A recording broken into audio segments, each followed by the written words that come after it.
यात इषुः शिवतमा शिवम् बभूवते धनुः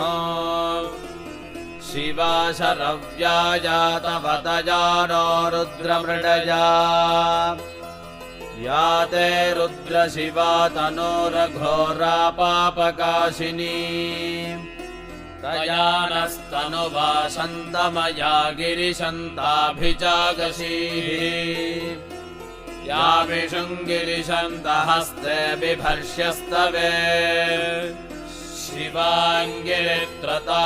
कुरुमाहि गुंसेः पुरुषम् जगत् शिवेन वचसा त्वा गिरिशाच्छावदामसि यथा नः सर्वमिज्जगदयक्ष्मगुं सुमना असत् अध्यवोचदधिभक्ता